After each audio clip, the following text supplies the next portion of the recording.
Okay start. ठीक है, last class में हम लोगों ने अपना काफ़ी हद तक जो बेसिक इंट्रोडक्शन है इकोनॉमी का वो हमने कर लिया था। हमने बीच में कुछ चीज़ें छोड़ दी थी, जैसे मैंने आपको बोला था कि टाइप्स ऑफ इकोनॉमिक सिस्टम वो एट द एंड हम लोग पढ़ेंगे, क्योंकि वो आइडियोलॉजी से रिलेटेड कुछ थोड़ा सा टॉपिक है, तो उतना डीप में मैं उस समय शुरुआती चरण में नहीं जाना चाहता था। दूसरा, हमसे कुछ छूट गया था टाइप्स ऑफ रिसोर्सेज, जिसमें नेचुरल रिसोर्स के बारे में हमने पढ़ा था, लेकिन उसके बाद फिर जो मैन मेड रिसोर्सेज और उस ह्यूमन रिसोर्सेज, ये बाय मिस्टेक मुझसे छूट गया था। तो ये दोनों चीजें आज हम पढ़ेंगे कि types of economic systems, economic system कितने प्रकार के होते हैं, या आर्थिक प्रणालियां कितने प्रकार की होती हैं। और उसके बाद फिर जो हमारा संसाधनों के प्रकार में हम पढ़ेंगे कि मानव निर्मित संसाधन और मानव संसाधन। फिर उसके बाद मैंने कल की क्लास में आप लोगों से एक सवाल पूछा था, सवाल मैंने दो पूछे थे कि खनन और उत्खनन में क्या डिफरेंस है, और दूसरा सवाल पूछा था मैंने कि विनिर्माण और निर्माण में क्या डिफरेंस है, difference between enquiring and mining, and difference between construction and manufacturing.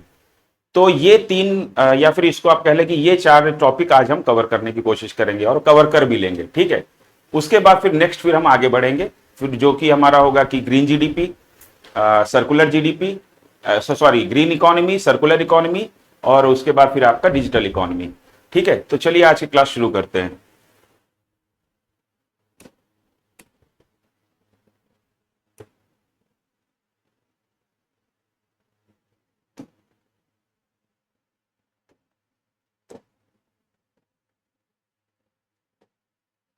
ठीक है, तो सबसे पहले हम लोग ये देख लेते हैं जो हमने छोड़ा था कि टाइप्स ऑफ रिसोर्सेज में, संसाधनों के प्रकार में हमने मैन मेड और ह्यूमन रिसोर्स हमसे छूट गया था। तो सबसे पहले हम ये देख लेते हैं कि मैन मेड रिसोर्सेज क्या होते हैं। ठीक है, तो आप लोगों ने जहां पे हमारा छूट गया था वहीं पर आप लोग जो है ना, या फिर आप स्टार लगा के जहां पे आप लोग कर रहे हैं वहीं से आगे लिख लीजिए। ठीक है, सो हेडिंग डाल लीजिए,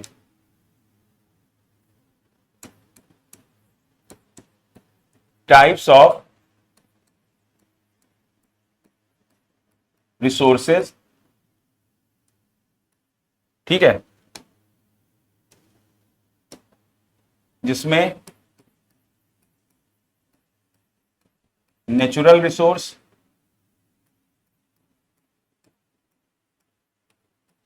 ठीक है, ये हो गया था। आज हमें करना है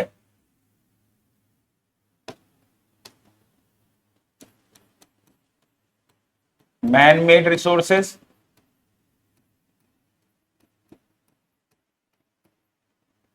देन ह्यूमन रिसोर्स।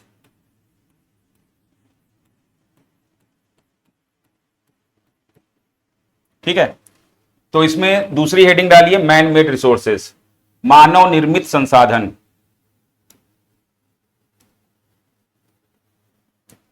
हेडिंग डाल लीजिए मानव निर्मित संसाधन।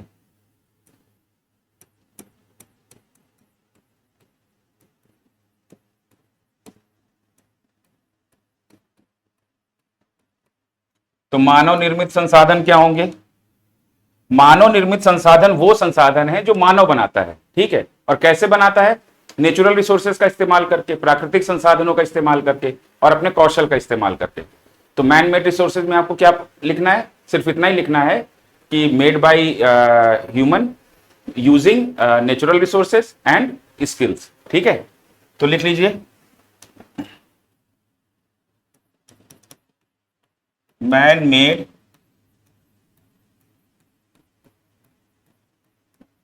resources are made by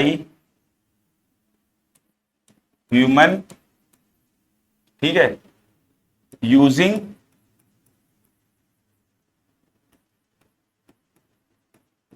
natural resources and skills। ठीक है, मैन मेड रिसोर्सेज में क्या लिखेंगे? Made by human using natural resources and skills. ठीक है, हिंदी में लिख लीजिए मानव निर्मित संसाधन प्राकृतिक संसाधनों एवं कौशल का इस्तेमाल करके मानव द्वारा बनाए जाते हैं। मानव निर्मित संसाधन कौशल एवं प्राकृतिक संसाधनों का इस्तेमाल करके मानव द्वारा बनाए जाते हैं। अब इसका एग्जाम्पल क्या होगा?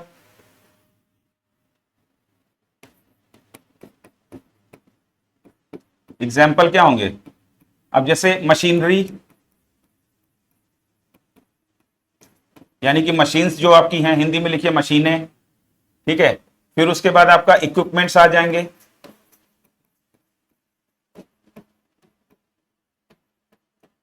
टूल्स आ जाएंगे आपके, फिर इंफ्रास्ट्रक्चर,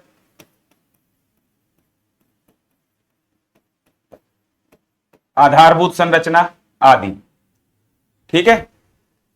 ये रेडिंग दिखाई दे रहा है? हाँ दिख रहा है, ठीक है, आदि, ठीक।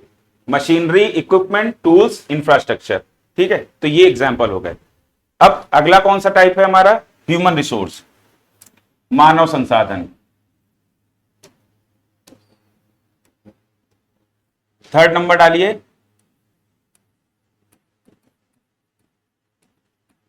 ह्यूमन रिसोर्स, ठीक है। हिंदी में लिखेंगे मानव संसाधन। मैं आप लोगों को पहले ही बता चुका हूं कि मानव स्वयं में एक संसाधन है, क्योंकि जब हम फैक्टर्स ऑफ प्रोडक्शन पढ़ते हैं, उत्पादन के साधन पढ़ते हैं, तो उसमें हम लैंड, लेबर, कैपिटल, इंटरप्रेन्योरशिप पढ़ते हैं। तो लेबर में कौन यूज हो रहा है? मानव यूज हो रहा है, इंसान यूज हो रहा है। फिर उसके बाद इंटरप्रेन्योरशिप में, उद्यमिता में मैंने जो कल पढ़ाया है, मतलब लास्ट क्लास में पढ़ाया है, तो उद्यमिता कौन दर्शा रहा है, या उद्यमिता किसका लक्षण है? एक इंसान का ही लक्षण है। तो मानव स्वयं में भी एक रिसोर्स है। हमारे देश में एक मिनिस्ट्री भी है, एचआर मिनिस्ट्री। हर कंपनी में एक मैनेजर होता है, एचआर मैनेजर, जो रिक्रूट करता है, ठीक है, कि जो मैन पावर है कंपनी के लिए, क्या रिक्वायरमेंट है, किस टाइप की स्किल वाले बंदे चाहिए, तो वो सारे बंदे रिक्रूट कौन करता है? एचआर मैनेजर करता है, ठीक है। तो ह्यूमन, इंसान स्वयं में एक रिसोर्स है, ठीक है। तो इसमें लिख लीजिए इसकी डिफिनीशन,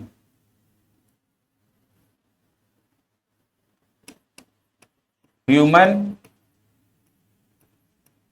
itself is a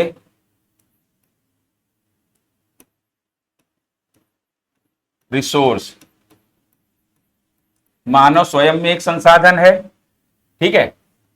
फिर उसके बाद अब इसकी गुणवत्ता कौन तय करता है कि ये रिसोर्स कैसा है, अच्छा है? क्योंकि देखिए, रिसोर्स का मतलब ये नहीं हुआ कि मतलब जो ऑफिशियल जॉब कर रहे हैं या जो बड़े बड़े काम कर रहे हैं वही केवल रिसोर्स हैं।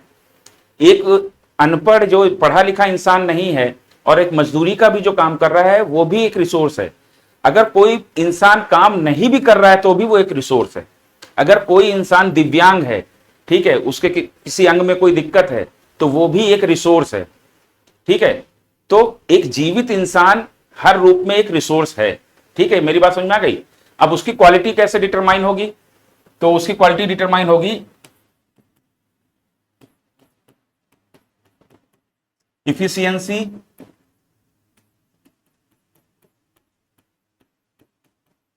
Experience, training,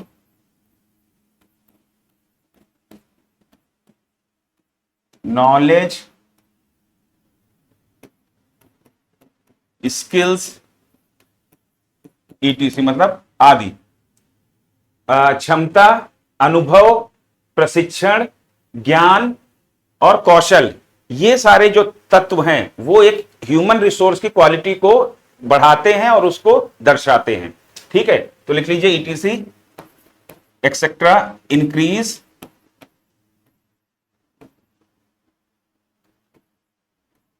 quality of human resource. क्या मेरी बात समझ में आ गई? ठीक है, तो ये हो गया। तो हमारा जो छूट गया था मैन मेड रिसोर्सेस और ह्यूमन रिसोर्स, ये हमने कर लिया, ठीक है। अब हम लोग आते हैं नेक्स्ट क्वेश्चन पे, जो मैंने आपसे कल 2 क्वेश्चन पूछे थे कि difference between enquiring and mining and difference between construction and manufacturing. फिर उसके बाद फिर जो हमारा लास्ट टॉपिक रहेगा कि that types of economic systems, फिर हम उस पे आएंगे क्योंकि वो थोड़ा सा बड़ा है और उसमें थोड़ा सा आपको गंभीरता से समझना भी है और मुझे भी गंभीरता से आपको समझाना है, ताकि वो आपको गहराई से समझ में भी आ जाए। ठीक है, तो पहले इजी टॉपिक कर लेते हैं। तो अगला जो है, आप चाहें तो उसे लिख लें या फिर सुन लें। अब जैसे माइनिंग एंड क्वायरिंग, क्वायरिंग का मतलब हो गया उत्खनन और माइनिंग का मतलब हो गया खनन। ये कभी आपसे एग्जाम में पूछा नहीं जाएगा, लेकिन इतना तो आपको पता ही होना चाहिए। देखिए, उत्खनन का मतलब होता है कि जो धरती की सतह पर जो हम मतलब कि चीजों को इकट्ठा करते हैं, खुदाई करते हैं, जैसे बालू को इकट्ठा करना, तो बालू का जो लेना उसको हम कहते हैं उत्खनन। जब भी आप न्यूज़पेपर में जैसे पढ़ते हैं ना, तो उसमें लिखा होता है ना कि बालू का उत्खनन लगातार जारी है, प्रशासन फेल हो रहा है। तो जो धरती की सतह पर से जो हम चीजें उठाते हैं, जो चीज जिन चीजों को, जैसे हम पत्थर लेते हैं, ठीक है, तो हमारे घरों में जो मार्बल लगा होता है, तो वो भी जो है ना धरती की सतह पर जो पत्थर होते हैं उनको तोड़कर निकालते हैं, तो वो भी क्या कहलाएगा? उत्खनन। और माइनिंग, खनन मतलब क्या होता है कि जो धरती की ऊपरी सतह के नीचे जाकर कोयले का खनन होता है। क्या मेरी बात समझ में आ गई? कोयले का खनन होता है, जैसे आपका और भी खनिज लवण है उनका खनन होता है, क्योंकि वो जमीन के अंदर धरती की ऊपरी सतह के नीचे जाकर उनको हम खोद कर निकालते हैं। तो जमीन की ऊपरी सतह से, धरती की ऊपरी सतह से जब हम नीचे जाके जब चीजों को खोद कर निकालते हैं, तो ये जो प्रोसेस है ये कहलाता है माइनिंग या खनन। और जब हम धरती की ऊपरी सतह से ही, ठीक है, चीजों को लेते हैं, जैसे हम पत्थर ले रहे हैं या फिर बालू ले रहे हैं, तो इसको हम कहते हैं उत्खनन, क्वायरिंग। तो खनन और उत्खनन समझ में आ गया, इसमें लिखने की कोई जरूरत है नहीं, बस आपके दिमाग में क्लियर हो जाना चाहिए। ठीक है, अब अगला जो हमारा क्या है, मैन्युफैक्चरिंग और कंस्ट्रक्शन में क्या अंतर है, ये भी आपसे कभी नहीं पूछा जाएगा। और मुझे ये भी पता है कि ये फील कहीं ना कहीं आपके अंदर होगा कि कंस्ट्रक्शन मतलब हम बिल्डिंग बनाने की बात कर रहे हैं, रोड बनाने की बात कर रहे हैं, ठीक है, मतलब बिल्डिंग स्ट्रक्चर या इंफ्रास्ट्रक्चर बनाने की बात कर रहे हैं। और मैन्युफैक्चरिंग क्या है कि हम वस्तुओं और सेवाओं को बनाने, वस्तुओं को बनाने की बात कर रहे हैं। ठीक है, तो कंस्ट्रक्शन में आपका क्या होगा, आप चाहो तो नोट कर लो। ठीक है, कंस्ट्रक्शन को हिंदी में कहते हैं निर्माण। और कंस्ट्रक्शन किसका होता है? किसी बिल्डिंग स्ट्रक्चर का,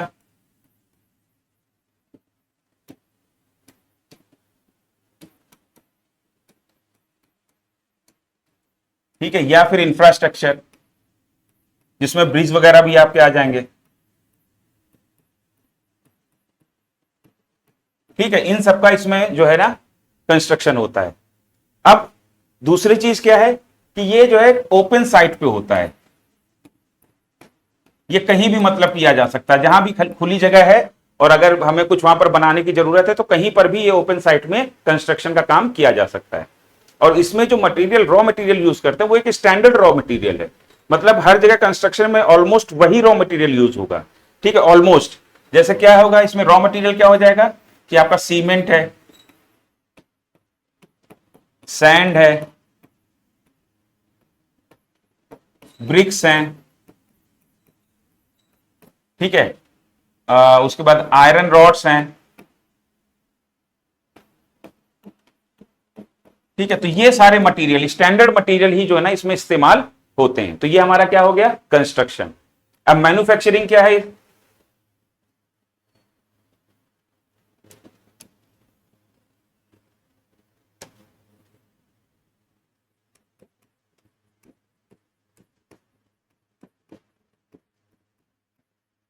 मैन्युफैक्चरिंग को हिंदी में कहते हैं विनिर्माण। ठीक है, विनिर्माण। अब इसमें क्या होता है? प्रोडक्शन ऑफ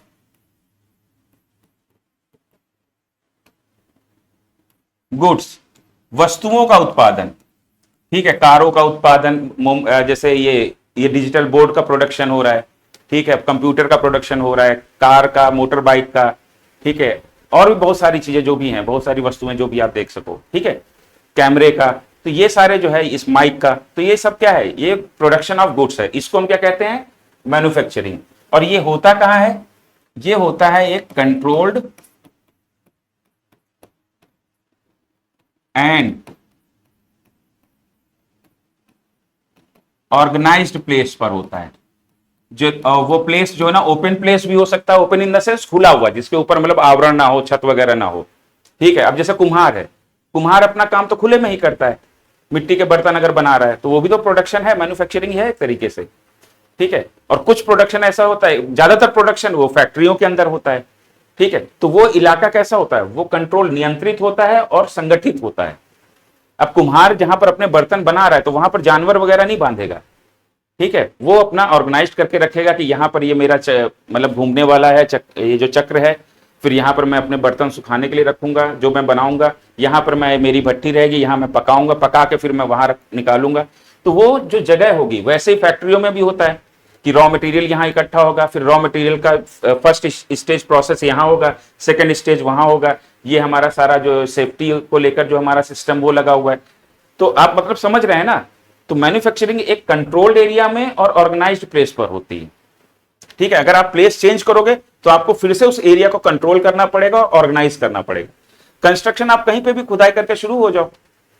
अब आपको अपना घर बनाना है, देखा प्लॉटिंग हो रही है, आपने जो है ना ले लिया, घर बना लिया, हो गया कंस्ट्रक्शन, ठीक है। तो ये डिफरेंस आता है। फिर उसके बाद इसमें जो रॉ मटेरियल होता है, इसमें रॉ मटेरियल होता है वो होता है अकॉर्डिंग टू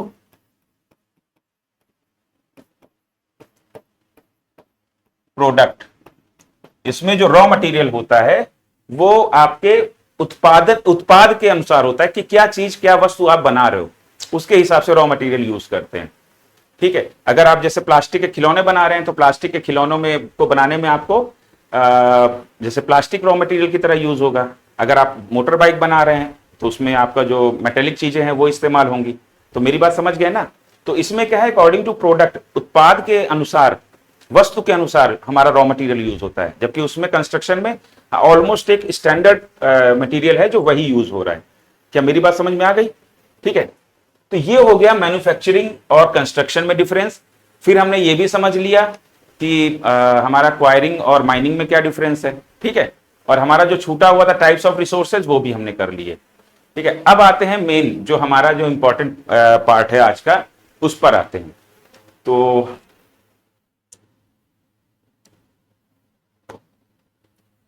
पहले तो आप ये देख लीजिए, ये हमारा क्या टाइप्स ऑफ इकोनॉमिक सिस्टम्स।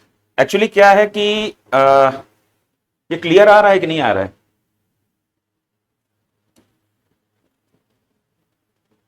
वो लाइट बंद करना जरा।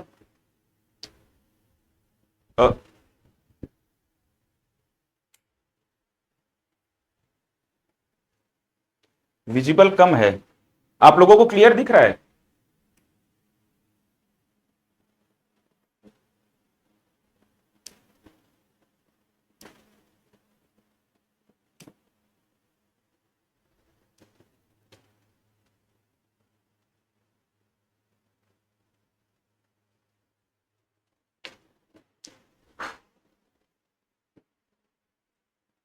एक्चुअली मैंने इसको इसलिए बना दिया क्योंकि मेरे लिए डिजिटल बोर्ड पे इतना ऑर्गेनाइज तरीके से आपको पढ़ाना थोड़ा मुश्किल था और इसमें पॉइंट्स ज्यादा थे। तो लेकिन इसमें जो है ना क्लियर आ नहीं रहा है। तो एक काम करते हैं, मैं बोलता रहूंगा तो आप नोट कर पाएंगे।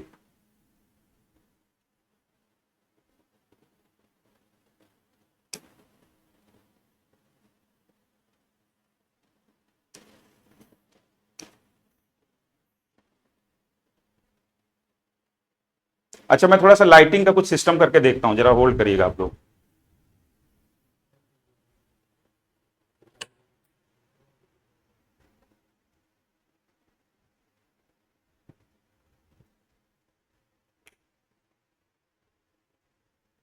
हाँ, अभी क्लियर है। चलिए, मैं नहीं भी दिखाई दूंगा तो चलेगा, ठीक है। लेकिन आप लोग इसको तो पढ़ लेंगे ना आराम से, कम से कम, ठीक है। मेरे ख्याल से अब थोड़ा विजिबल है, लाइटिंग का इंपैक्ट पड़ रहा था। एक्चुअली प्रॉब्लम यह है कि मैं इतना ऑर्गेनाइज तरीके से बोर्ड पे आपको नहीं लिख सकता था, तो इसीलिए मैंने जो है ना इसको, और यही वो नोट्स हैं जो मैं देता हूं। जिन नोट्स की मैं बात कर रहा हूं वो मेरे हैंड रिटन नोट्स होते हैं। मैंने आप लोगों से कई बार कहा है कि आप लोग नोट्स बनाइए, और अगर आपका फोन मेरे पास आएगा कि सर मुझे नोट्स चाहिए, तो इसी तरीके से मेरे हैंड रिटन नोट्स ही आपको मिलेंगे, ठीक है, जिनको मैं बनाता हूं। क्योंकि एक्चुअली ये क्या है कि कोई ऐसा तो है नहीं कि जो मैं आपको मनी और आरबीआई वगैरह से शुरू करके पढ़ा रहा हूं, मतलब के उससे पढ़ा रहा हूं। मैंने इस हिसाब से प्लान किया कि पहले आपको इकोनॉमी की एक बेसिक समझ हो जाए, उसके बाद फिर जो है हम चीजों को आगे बढ़ाएंगे, ठीक है। तो मेरे ख्याल से अब ये विजुअल है हमारा। देखिए हमारा यहाँ मकसद ये है कि हम पढ़ें, ठीक है। मैं मतलब हम इतनी गंभीर तरीके से हम लोग पढ़ाई कर रहे हैं, और मैं इस बात को लेकर काफी खुश हूं कि आप लोगों का रिस्पांस भी काफी अच्छा है कि हम लोग सीरियस तरीके से पढ़ रहे हैं और इकोनॉमी जैसा सब्जेक्ट पढ़ रहे हैं, और रिस्पांस आप लोगों का अच्छा है। आप लोग लेक्चर्स देख रहे हो, मुझे सारी चीजें सिस्टम पे पता चलती हैं कि आप लोग गंभीरता से देख रहे हो लेक्चर्स को, ठीक है। कम से कम वो फालतू की बातें तो हम लोग नहीं करते हैं ना कि डीएम जिले का राजा होता है वो कट्टा लेके चलता था। तो ये जो धरती के बोझ हैं, तो बोझा ओझा टाइप के लोग, तो उस तरीके की बातें हम लोग नहीं करते हैं। तो ये खुशी है क्योंकि यही एग्जाम में पूछा जाएगा, वो फालतू की बातें करके क्या फायदा। तो अगर आप इस गंभीरता को समझ रहे हो तो ये तो बहुत अच्छी बात है। तो मेरे ख्याल से लाइट ना होने से, मतलब मेरा चेहरा ना दिखने से कोई फर्क नहीं पड़ता है। कुल मिला के आपको ये चीज दिखनी चाहिए, ठीक है। और ये मुझे लगता है कि अब ये दिख रहा है आपको। तो सबसे पहले तो आप एक काम करिए, इसका एक स्क्रीनशॉट ले लीजिए। इंग्लिश मीडियम में है तो आप इसका स्क्रीनशॉट ले लीजिए। हिंदी मीडियम का ऊपर बना हुआ है, ठीक है। आप यहां पर हेडिंग, यहां पर जैसे हमारी हेडिंग है टाइप्स ऑफ इकोनॉमिक सिस्टम्स, ठीक है। फिर उसके बाद 4 टाइप के इकोनॉमिक सिस्टम है, कैपिटलिस्ट, सोशलिस्ट, मिक्स्ड और कम्युनिस्ट, ठीक है। अब ये जो आर्थिक प्रणालियां हैं, इकोनॉमिक सिस्टम हैं, इनमें बेसिकली डिफरेंस क्या है, ठीक है। तो वो हमें जानना जरूरी है क्योंकि पूरी दुनिया में एक प्रकार की आर्थिक प्रणाली का इस्तेमाल नहीं होता है। जैसे कैपिटलिस्ट इकोनॉमी जो है अब हमारा यूरोप में है, अमेरिका में है, ठीक है। वैसे ही हमारा सोशलिस्ट इकोनॉमिक मॉडल कुछ हद तक चाइना में है, कुछ हद तक रशिया में है। कि आजादी से पहले बहुत सारा जो बहुत बड़ा भाग हमारे इकोनॉमिक सिस्टम का, वो हमारा कहाँ था, वो हमारा सोशलिस्ट इकोनॉमी की तरफ झुका हुआ था। तो ये इस पे हम चर्चा करेंगे। पहले आप इसका स्क्रीनशॉट ले लीजिए। चर्चा करने से पहले मुझे आपको यह समझाना है कि कुछ कुछ पॉइंट समझाने हैं कि कैपिटलिस्ट अप्रोच क्या होता है, ठीक है, या पूंजीवाद के अंतर्गत क्या विशेषताएं हैं, समाजवाद के अंतर्गत क्या विशेषताएं हैं, और साम्यवाद के अंतर्गत क्या विशेषताएं हैं। जब आप कैपिटलिस्ट, सोशलिस्ट और कम्युनिस्ट के अंतर्गत आने जो बेसिक जो उनकी स्पेशलिटीज हैं, आप उनको अगर समझ लेंगे तो उसके बाद ये जो आपको याद करने में या समझने में कोई दिक्कत नहीं आएगी। तो पहले आप स्क्रीनशॉट लीजिए, मैं हट जाता हूं, और उसके बाद फिर जो है हम थोड़ा सा पहले इनके बारे में, समाजवाद, साम्यवाद, पूंजीवाद, इन तीनों के बारे में हम जो है ना थोड़ा सा समझेंगे, ठीक है। चलिए, मैं उम्मीद करता हूं आपने इसका स्क्रीनशॉट ले लिया है। अब हिंदी में जो जिन लोगों का हिंदी मीडियम है वो इसका स्क्रीनशॉट ले लें, ठीक है। देखिए यहां से ये बाकी ऊपर आप लोग डाल लीजिएगा। पूंजीवाद पहला है, दूसरा समाजवादी व्यवस्था है, फिर तीसरी मिश्रित व्यवस्था है, और चौथी हमारी साम्यवादी व्यवस्था है। अब मैं इसको ऊपर कर देता हूं। यहां से हमारा पॉइंट 1 से शुरू है। आप इसका जो है ना स्क्रीनशॉट ले लीजिए। अगर फिर भी ये आपको क्लियर नहीं मिल रहा है तो आप मुझे जो है ना नीचे जो है ना आप देखेंगे तो मेरा नंबर जो है ना आ रहा है नीचे यहां पर, तो इस नंबर पे आप मुझे व्हाट्सअप कर सकते हैं। तो जो भी शुरू से भी जो नोट्स थे वो नोट्स भी मैं आपको भेज दूंगा, ठीक है। तो स्क्रीनशॉट मैं उम्मीद करता हूं कि आप लोगों ने ले लिया होगा। थोड़ा टफ था, अब मैं इतना ऑर्गेनाइज तरीके से नहीं लिख सकता था डिजिटल बोर्ड पे। एक बार व्हाइट बोर्ड होता तो मैं उस पर मतलब लिख भी सकता था। तो मैंने यही सोचा कि पीडीएफ बना के देना ज्यादा बेहतर है, ठीक है। तो चलिए, अब सबसे पहले जो है ना हम इन बातों पर चर्चा कर लेते हैं कि ये जो हमारी जो आइडियोलॉजीज हैं, ये हमारी पूंजीवादी व्यवस्था, पूंजीवाद क्या है, समाजवाद क्या है और साम्यवाद क्या है, इसके बारे में बेसिक नॉलेज हम ले लेते हैं, ठीक है। उसके बाद फिर हम लोग आगे पढ़ेंगे, ठीक है। तो मैं लाइट वगैरह ऑन कर लेता हूं और फिर हम लोग बेसिक की तरफ जाते हैं सबसे पहले,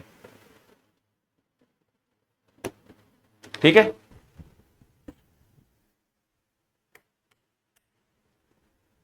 ओके, तो सबसे पहले हम देखते हैं कि समाजवाद, पूंजीवाद, समाजवाद और साम्यवाद क्या है, ठीक है। तो सबसे पहले आप पूंजीवाद देख लीजिए। अच्छा, ये जो इकोनॉमिक सिस्टम है, हम इनको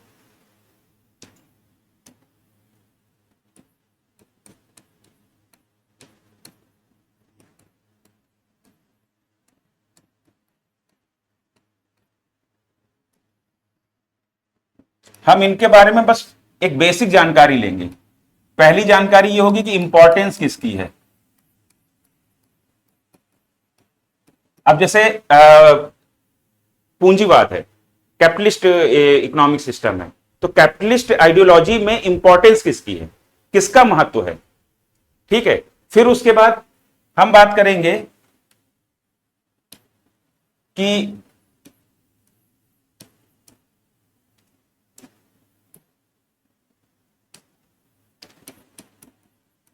फैक्टर्स ऑफ प्रोडक्शन पर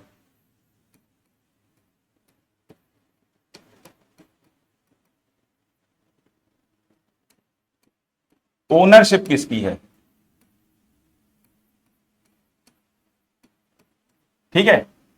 और फिर हम देखेंगे कि इसमें हिस्सेदारी कैसे मिल रही है, ठीक है।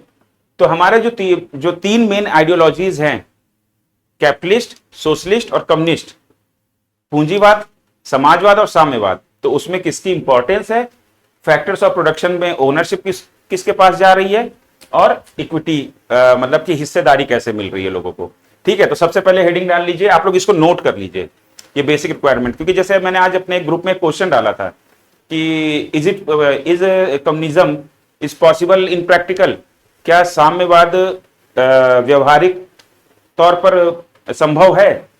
तो यहां पर बच्चों को यह अंतर नहीं पता है कि साम्यवाद क्या है, समाजवाद क्या है, ठीक है। जो एक्चुअली मैं आपको ऑनेस्टली बोलूं तो साम्यवाद जो है ना वो पॉसिबल ही नहीं है, वो पूरी दुनिया में कहीं है भी नहीं। समाजवाद की जहां तक बात करूं तो समाजवाद भी जो अपना जो मतलब 100% समाजवाद जो एक्चुअल जो जिसको मार्क्स ने जिसको दिया था वो समाजवाद भी कहीं नहीं है। जहां पर भी जो समाजवाद है वो अपने अपने तरीके से वहां की सरकारों ने, वहां के नेताओं ने उनको जो है ना संशोधित करके अपने यहां इंप्लीमेंट किया हुआ है। तो आइडियली कोई समाजवादी व्यवस्था इस दुनिया में है ही नहीं, आइडियली कोई भी साम्यवादी व्यवस्था इस दुनिया में है ही नहीं, और आइडियली पूंजीवादी व्यवस्था भी नहीं है। Most of the countries are following mixed economic system, even America भी, यूरोप भी, वो भी मिश्रित आर्थिक प्रणाली को ही यूज कर रहे हैं। लेकिन यह है कि इंक्लाइनेशन किधर ज्यादा है। अब जैसे क्या है कि उनका जो है ना मतलब अधिकांश जो अप्रोच है, मैक्सिमम अप्रोच उनका जो है ना पूंजीवाद की तरफ है। लेकिन इसका ये मतलब ये नहीं है कि उनकी इकोनॉमी में सोशलिस्ट सिस्टम के कुछ उसमें क्वालिटीज या गुण नहीं है, वो है, ठीक है। तो वो आपको भी धीरे समझ में आएगा। तो सबसे पहले आप इसको नोट कर लीजिए, सबसे पहले हमारा क्या है, कैपिटलिस्ट आइडियोलॉजी में क्या है होता है, ठीक है।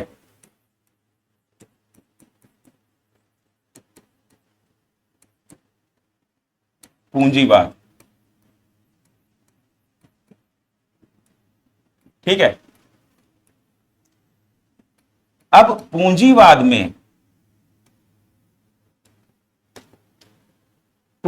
में जो इंपॉर्टेंस है वो इंपॉर्टेंस इंडिविजुअल की होती है, एक व्यक्ति की इंपॉर्टेंस है, उस इंडिविजुअल के राइट्स और उसकी फ्रीडम की इंपॉर्टेंस होती है, उसके अधिकारों और उसकी स्वतंत्रता की इंपॉर्टेंस है, महत्व है, ठीक है। तो यहां पर इंपॉर्टेंस किसकी है,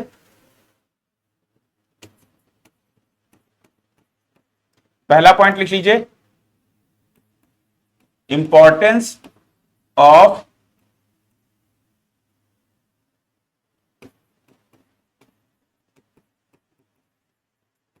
इंडिविजुअल, ठीक है। हिंदी में लिखिए व्यक्ति का महत्व, ठीक है, व्यक्ति का महत्व। फिर दूसरा पॉइंट लिखिए, importance of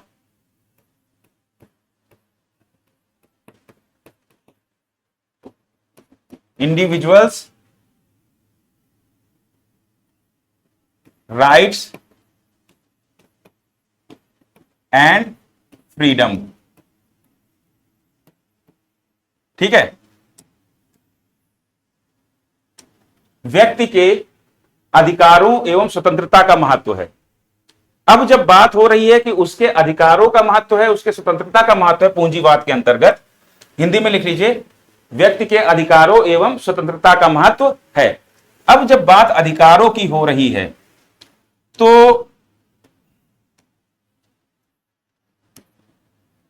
factors of production पे, उत्पादन के साधनों पे इनको ओनर ओनरशिप का भी राइट है, ठीक है, इनको स्वामित्व का भी राइट है, ठीक है। एक व्यक्ति जो है ना उत्पादन के साधनों या संसाधनों पर उसको ओनरशिप या स्वामित्व का अधिकार है, ठीक है।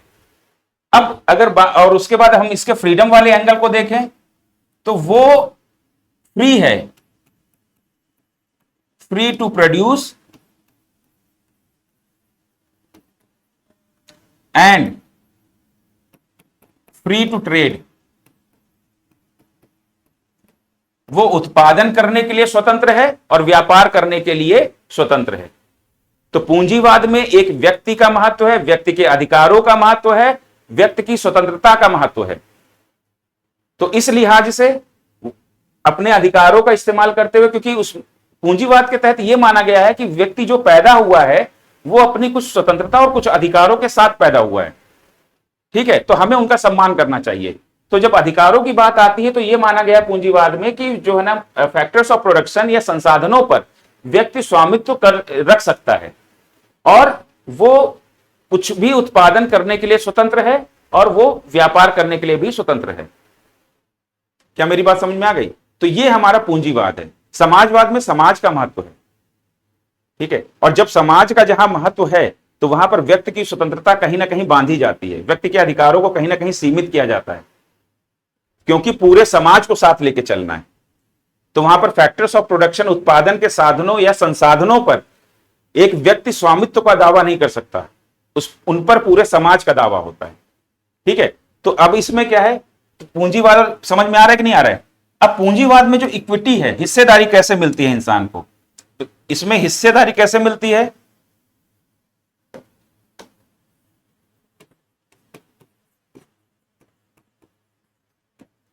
हिस्सेदारी उसको मिलती है फिक्स्ड सैलरी के रूप में, ठीक है, और बाकी जो रिमेनिंग जो बाकी जो प्रॉफिट होता है वो कहां जाता है? ओनर ऑफ द रिसोर्सेज या फैक्टर्स ऑफ प्रोडक्शन, ठीक है। तो इसमें जो आपको जो हिस्सेदारी मिलती है व्यक्ति को, वो एक निश्चित सैलरी के रूप में मिलती है, ठीक है, हिंदी में भी लिखते जाइए, निश्चित सैलरी के रूप में हिस्सेदारी मिलती है, और बाकी जो होता है उस पर जो है, जो संसाधनों के ऊपर जिसका अधिकार है, संसाधनों के मालिक या उत्पादन के साधनों के मालिक के पास बाकी बचा हुआ जाता है। तो क्या ये मेरी बात समझ में आ गई कि पूंजीवाद में क्या हो रहा है? ठीक है, अब अगली बात देखते हैं, इसको नोट कर लिया ना आप लोगों ने। अब देखते हैं समाजवाद।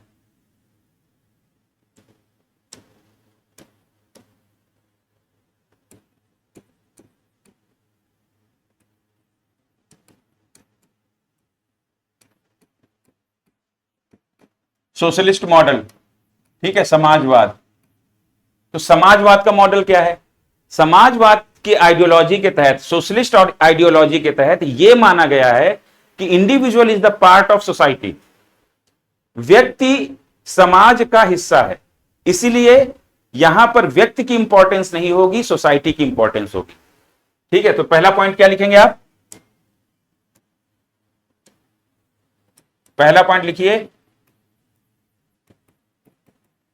Individual is the part of society,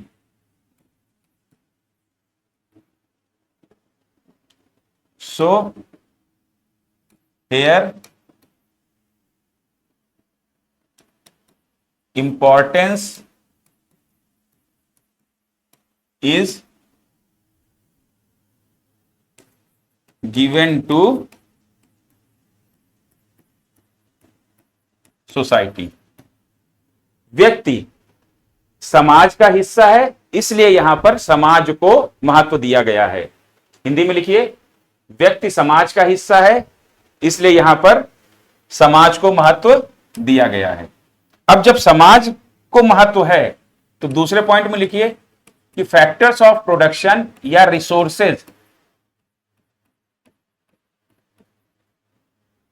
पे ओनरशिप किसकी होगी? तो ओनरशिप किसकी होगी? सोसाइटी की। ठीक है, तो सोसाइटी की, समाज की ओनरशिप होगी, लेकिन कैसे होगी? Through elected democratic government. यानी कि समाज जो है एक सरकार को चुनेगा, ठीक है, गणतांत्रिक सरकार को चुनेगा, और इस समाज की ओर से वो गणतांत्रिक सरकार इन संसाधनों का या उत्पादन के साधनों का स्वामित्व ग्रहण करेगी या ओनरशिप अपने पास रखेगी। ठीक है, तो फैक्टर्स ऑफ प्रोडक्शन या रिसोर्सेज पर ओनरशिप किसकी है? सोसाइटी, थ्रू किसके जरिए? Elected democratic government. ठीक है, तो हिंदी में लिख लीजिए, उत्पादन के साधनों पर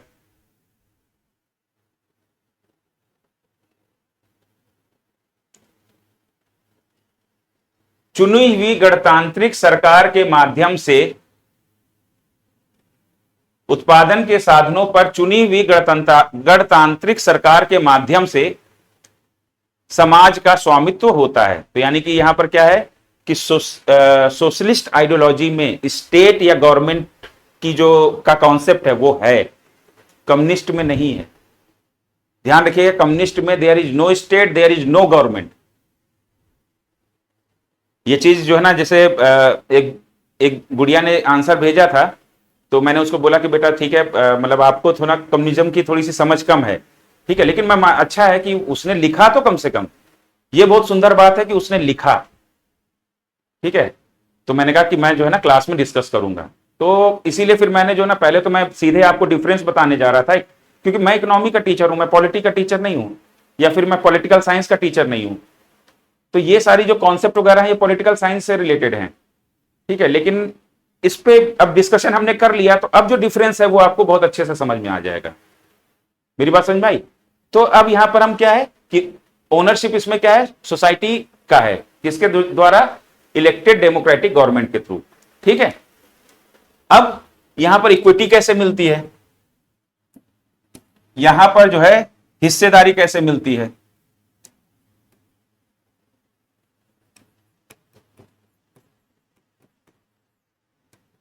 ठीक है, तो समाजवादी व्यवस्था में, सोशलिस्ट सिस्टम में जो इक्विटी है वो आपके कंट्रीब्यूशन के हिसाब से मिलेगी। जितना आप कंट्रीब्यूट करेंगे इकोनॉमिक एक्टिविटीज में, उतना ज्यादा आपको जो है ना उसमें हिस्सेदारी मिलेगी। उसका जो आउटकम होगा, जो प्रोड्यूस होगा, ठीक है, या प्रॉफिट जो होगा, तो जितना ज्यादा आपका कंट्रीब्यूशन होगा उतना ज्यादा आपको हिस्सेदारी मिलेगी। ध्यान रखिएगा, सोशलिस्ट आइडियोलॉजी में, सोशलिस्ट सिस्टम में सभी को इक्वल डिस्ट्रीब्यूशन नहीं किया जाता है। दिमाग में बसा लीजिए, इक्वल डिस्ट्रीब्यूशन नहीं होता है। प्रॉफिट या इक्विटी अकॉर्डिंग टू कंट्रीब्यूशन, जो प्रॉफिट में हिस्सेदारी या जो हिस्सेदारी है उत्पादन में, वो जो है व्यक्ति के कंट्रीब्यूशन के अनुसार मिलता है। कंट्रीब्यूशन को हिंदी में कहेंगे योगदान। तो व्यक्ति कितना योगदान दे रहा है प्रोडक्शन में, इकोनॉमिक एक्टिविटीज में, उसके योगदान के हिसाब से। तो समाजवाद में कभी भी आप अपने दिमाग में यह मत रखिएगा कि यहां पर जो संकल्पना है सभी को समान लेकर चलने की है। सभी समान है, कोई इंपॉर्टेंट नहीं है, यह संकल्पना, यह कॉन्सेप्ट हमारा साम्यवाद में है, कम्युनिज्म में है, सोशलिज्म में नहीं है। तो यहां पर आप यह भी समझिए कि सोशलिज्म में जो इकोनॉमिक इनइक्वालिटी वो संभव है, आर्थिक असमानता हो सकती है, क्योंकि जो ज्यादा कंट्रीब्यूट करेगा प्रोडक्शन में या इकोनॉमिक एक्टिविटीज में उसको इक्विटी ज्यादा मिलेगी, जो कम कंट्रीब्यूट करेगा उसको कम मिलेगा। तो इसमें क्या है, इक्विटी कैसे मिलेगी? अकॉर्डिंग टू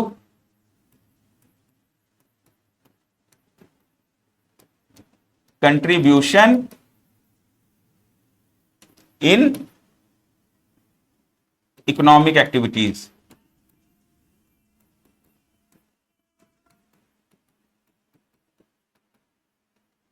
ठीक है, तो हिंदी में लिख लीजिए कि उत्पादन या ऑब्लिक लाभ में हिस्सेदारी आर्थिक गतिविधियों में व्यक्ति के योगदान के हिसाब से मिलती है। आर्थिक गतिविधियों में व्यक्ति के योगदान के हिसाब से मिलती है। उत्पादन या लाभ में हिस्सेदारी आर्थिक गतिविधियों में व्यक्ति के योगदान के हिसाब से मिलती है। ठीक है, अब हमारा अगला क्या है? कम्युनिज्म, साम्यवाद।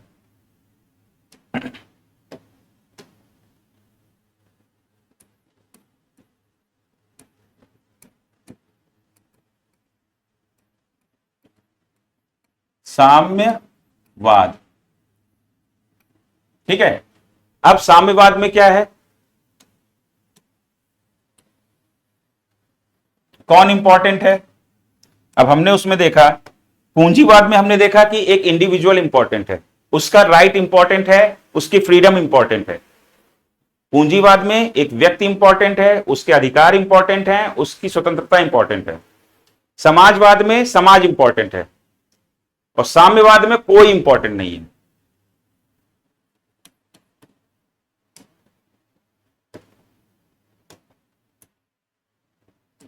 तो सबसे पहला तो पॉइंट आप ये लिख लीजिए, एक्सट्रीम लेवल ऑफ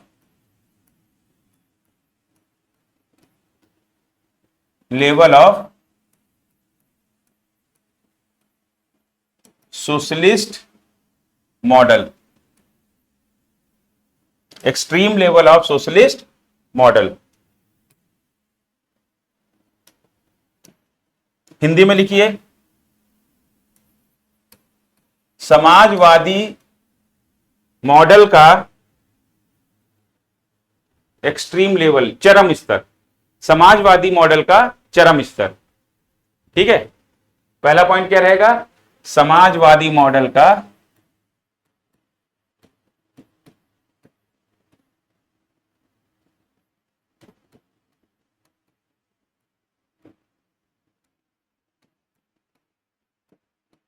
चरम स्तर, ठीक है।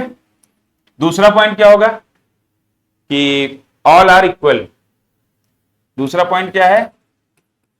All are equal, so no one is important. देखिए, ये व्यवहारिक लैंग्वेज में मैं आपको लिखा रहा हूं, सो दैट आपके दिमाग में बस जाए, ये किताबी लैंग्वेज नहीं है, ठीक है। मैं इकोनॉमी में भी व्यवहारिक लैंग्वेज का ही इस्तेमाल करता हूं, किताबी लैंग्वेज का इस्तेमाल नहीं करता हूं। और अगर आप लोग इतने अच्छे तरीके से पढ़ रहे हैं, जैसा कि मैं देखता हूं हर रोज, ठीक है, मैंने इतनी उम्मीद नहीं की थी कि आप लोग जो है ना इस तरीके से पढ़ेंगे और इस तरीके से मुझे रिस्पॉन्स मिलेगा, क्योंकि ये गंभीर सब्जेक्ट है और मैं गंभीरता से पढ़ाता हूं, तो मुझे कभी ये उम्मीद नहीं रहती। क्योंकि आजकल जो बच्चे पढ़ते हैं वो मतलब उनको वो ज्यादा पसंद आते हैं। एक्चुअली क्या कि रील बनाने वाले, तो रीलबाज टीचर उनको ज्यादा पसंद आते हैं। अब रीलबाज टीचरों को रील की जरूरत इसलिए पड़ती क्योंकि उनके पास ज्ञान ही नहीं है, तो वो फालतू की बातें करते हैं। डीएम जिले का राजा होता है, वो कट्टा लेके चला था, ठीक है, उसने बम गिरा दिया, तो उनका सिलेक्शन पूछो कि उनके कितने लोग सेलेक्ट हुए हैं तो नहीं बता पाएंगे, ठीक है। तो वैसे लोग ज्यादा पसंद आते हैं। लेकिन मुझे इस बात की खुशी है कि विषय को गंभीर तरीके से हम लोग पढ़ रहे हैं और आप लोग इसमें पूरा सहयोग कर रहे हैं। और यही मतलब कि जो है ना मेरे लिए एक अचीवमेंट है, क्योंकि मैंने बेसिकली ये जो क्लासेस शुरू की, ये मैंने कुछ स्टूडेंट्स के लिए शुरू की थी। अनफॉर्चुनेटली उनकी जहां मैं वो लोग क्लास कर रहे थे, तो उनकी कोचिंग बंद हो गई। अब उनकी कोचिंग बंद हो गई तो उनका जो है ना, उनका मन था तैयारी करने का, तो मैंने कहा कि चलो कोई नहीं, कि मैं अपने स्टूडियो से आप लोगों को पढ़ा दिया करूंगा। लेकिन उसके बाद फिर धीरे धीरे जो है ना आप लोग भी जुड़ते गए, और मेरे वो स्टूडेंट्स तो जुड़े ही हैं। तो अब ये है कि अब सभी लोग मिलकर पढ़ रहे हैं। तो एक तरीके से मैंने सोचा नहीं था कि इतना सारा आउटपुट, मुझे इतना सारा आप लोगों से पॉजिटिव रिस्पॉन्स मिलेगा, तो ये तो बहुत अच्छी बात है, ठीक है। तो ये जो लैंग्वेज है, ये लैंग्वेज व्यवहारिक लैंग्वेज है, ठीक है, ताकि आपको अच्छे से समझ में आ जाए। सो हमने क्या बोला कि extreme level of socialist model. तो हमारा जो कम्युनिस्ट मॉडल, कम्युनिज्म का जो मॉडल है, वो जो है साम्यवाद का जो मॉडल है, इस समाजवाद का एक्सट्रीम चरम स्तर है। दूसरा क्या है? All are equal, so no one is important. So no one is, सभी समान हैं, इसलिए कोई महत्वपूर्ण नहीं है। ठीक है, सभी समान है, कोई महत्वपूर्ण नहीं है। ठीक, अगला पॉइंट लिखिए, फैक्टर्स ऑफ प्रोडक्शन या रिसोर्सेस, इस पर ओनरशिप किसकी है?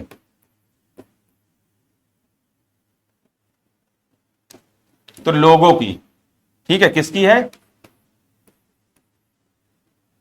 पब्लिक की। ठीक है, ये वो पब्लिक सार्वजनिक वाला नहीं है, आप इसको ऑब्लिक करके पीपल भी लिख दीजिएगा। ठीक है, क्योंकि पब्लिक जैसे क्या है, पब्लिक सेक्टर जो हम इस्तेमाल करते हैं, तो पब्लिक सेक्टर का मतलब होता है सार्वजनिक क्षेत्र है, सार्वजनिक क्षेत्र का मतलब होता है कि सरकार। ठीक है, सार्वजनिक क्षेत्र का मतलब क्या हो गया? पब्लिक सेक्टर जो हम कहते हैं, तो पब्लिक सेक्टर का मतलब हो गया सार्वजनिक क्षेत्र, और सार्वजनिक क्षेत्र का मतलब हो गया सरकार। एक होता है प्राइवेट सेक्टर, एक होता है पब्लिक सेक्टर। ठीक है, तो यहां पर वो वाला पब्लिक नहीं है, तो आप इसको पब्लिक ऑब्लिक पीपल कर दीजिए। तो इनकी ओनरशिप रहती है। अब इनकी ओनरशिप क्यों रहती है? Because there is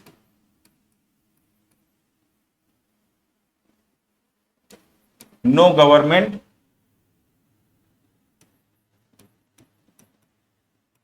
oblique state, क्योंकि ना ही मतलब स्टेट सरकार या राज्य का, या यहां पर लिख दिए there is no concept of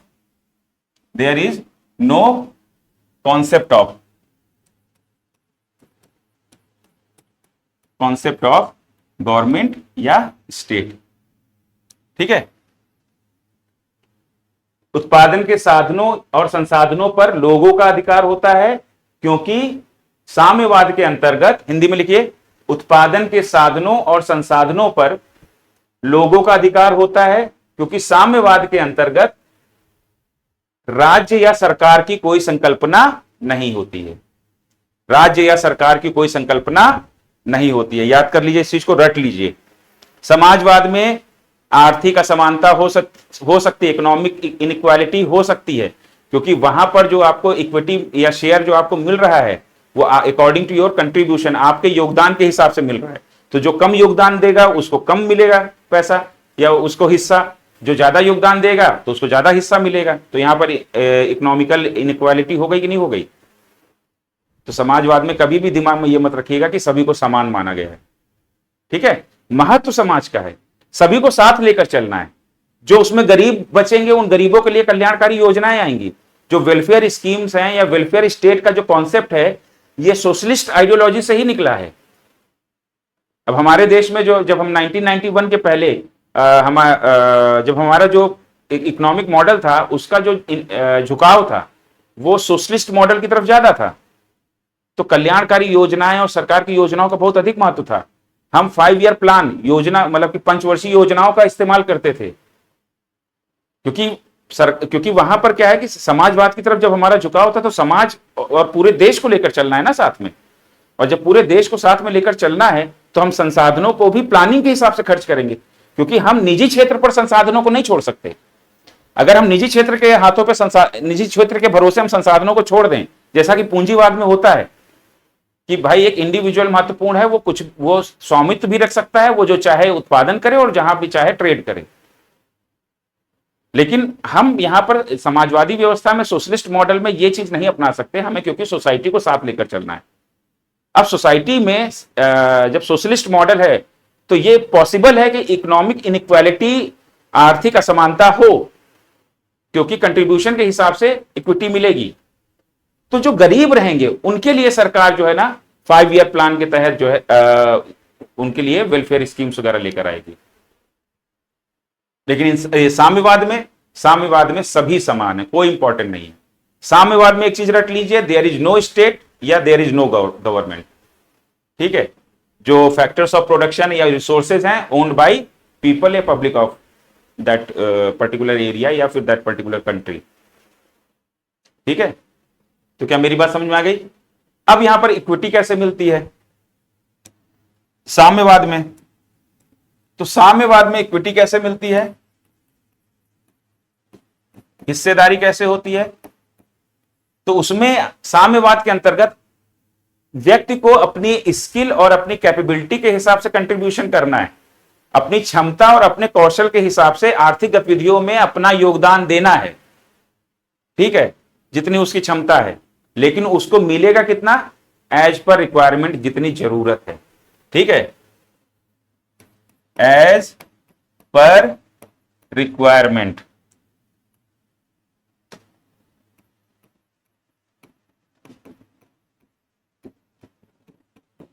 क्या मेरी बात समझ में आई? एज पर रिक्वायरमेंट, ये भी लिख लीजिए, ऑल्दो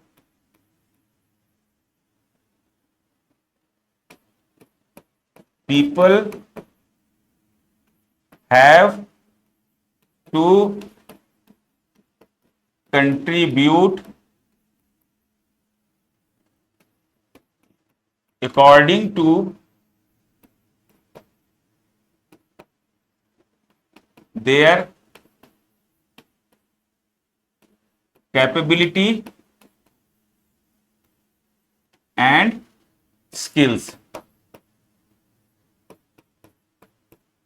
यद्यपि लोगों को अपनी क्षमताओं और योग्यता के आधार पर योगदान देना है, ठीक है, आर्थिक गतिविधियों में योगदान देना है, ठीक है, लेकिन उन्हें मिलेगा कैसे, एज पर रिक्वायरमेंट, जितनी जरूरत है। अब जैसे हम मान लीजिए कि सोशलिस्ट सोसाइटी में रह रहे हैं, तो मेरे घर में अगर 6 सदस्य हैं, तो जो मुझे जो सरकार की तरफ से इक्विटी, सॉरी सरकार तो यहां पर है ही नहीं, जो मेरे हिस्से में जो इक्विटी आएगी, जो मेरी हिस्सेदारी जो बनेगी, वो 6 लोगों के हिसाब से बनेगी। किसी के घर में 2 लोग हैं तो उसकी हिस्सेदारी 2 लोगों के हिसाब से बनेगी। यहां पर एक ऐसी सोसाइटी के बारे में संकल्पना की जा रही है, सोचा जा रहा है, जो बहुत ही आइडल है, बहुत ही एथिकल है। बात मेरी समझ रहे हैं? लेकिन ये पॉसिबल नहीं है। ये पॉसिबल इसलिए नहीं है कि भाई देखिए, जिसके घर में 2 लोग हैं उनको उस हिसाब से मिल रहा है। अच्छा, कुछ ऐसे भी होंगे कि जो कंट्रीब्यूशन नहीं दे पा रहे होंगे, शायद वो शारीरिक रूप से कमजोर हो या अक्षम हो, तो उनको भी मिल रहा है।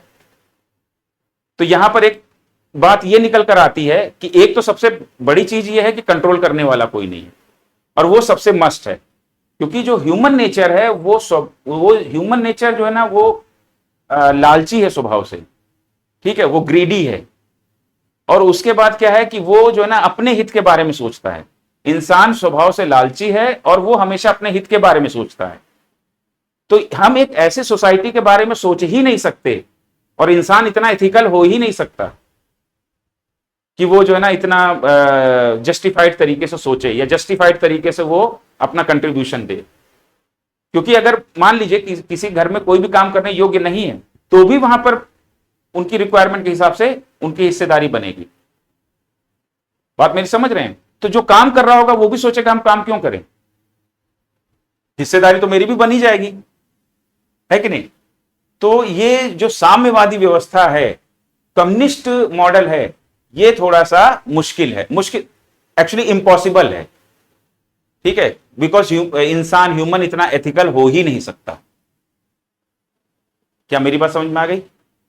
तो आपको जो मेन चीज ध्यान रखनी है कि पूंजीवाद में, कैपिटलिस्ट मॉडल में इंडिविजुअल के राइट्स और फ्रीडम को इंपॉर्टेंस दी गई है, महत्व दिया गया है उसके अधिकारों को और उसकी स्वतंत्रता को। तो उसमें क्या है कि वो उत्पादन करने के लिए भी व्यक्ति स्वतंत्र है और व्यापार करने के लिए भी स्वतंत्र है। समाजवादी सोशलिस्ट मॉडल में समाज को महत्व दिया गया है, ठीक है, लेकिन यहां पर जो है, और हां, जो हमारे उत्पादन के साधन है उन पर जो ओनरशिप होगी वो समाज की होगी। किसके थ्रू होगी? Through elected democratic government. यहां पर आपका जो है ना कंट्रीब्यूशन के हिसाब से आपको इक्विटी मिलेगी। तो there are chances that economic inequality is there, कि इसके भी चांस हैं कि आर्थिक असमानता समाजवाद में हो, ठीक है। साम्यवाद में आर्थिक असमानता की कोई गुंजाइश नहीं है, क्योंकि सभी को जरूरत के हिसाब से मिलना है। ध्यान रखिएगा, साम्यवाद या कम्युनिस्ट मॉडल में, कम्युनिज्म में there is no state, there is no government. राज्य की संकल्पना नहीं है, सरकार की संकल्पना नहीं है। सब कुछ लोग अपना मिलजुल कर ही नियंत्रित करेंगे, मिलजुल कर ही उत्पादन करेंगे। और यहां तक कि साम्यवाद में तो कोई बाउंड्री, कोई कंट्री, करेंसी, इन सब का भी कॉन्सेप्ट नहीं है। मतलब साम्यवाद किसी देश या किसी देश की सीमा को मानता ही नहीं है। वो पूरी दुनिया में एक साम्यवादी सोसाइटी को स्टैब्लिश करना चाहता है। क्या मेरी बात समझ में आ गई? तो ideally this is not possible. तो साम्यवादी कम्युनिस्ट मॉडल जो है, कम्युनिस्ट जो मॉडल है या कम्युनिस्ट इकोनॉमिक सिस्टम है, ये पूरी दुनिया में कहीं नहीं है और ये पॉसिबल भी नहीं है।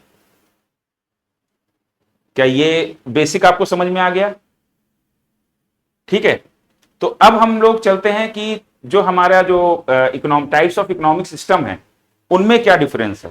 ठीक है, अब वो चीजें जो है ना आपको आसानी से समझ में आ जाएंगी, आई गारंटी यू। ठीक है, क्योंकि अब हमने इस पे चर्चा कर ली है। तो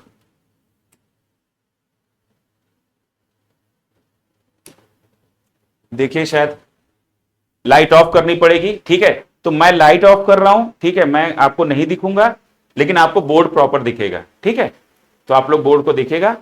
मैं कोशिश करता हूं, देखता हूं कि कितना बेस्ट से बेस्ट कर सकता हूं।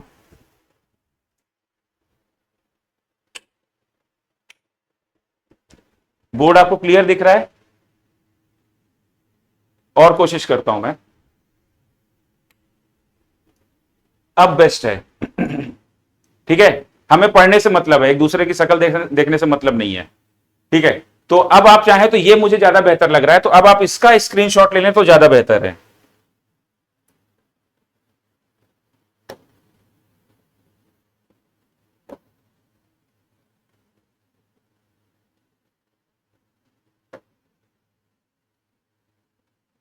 हाँ, इसका स्क्रीनशॉट ले लें, ये ज्यादा क्लियर है। ठीक है, जो हिंदी मीडियम के हैं इसका स्क्रीनशॉट ले लीजिए। अब इंग्लिश मीडियम में चलते हैं।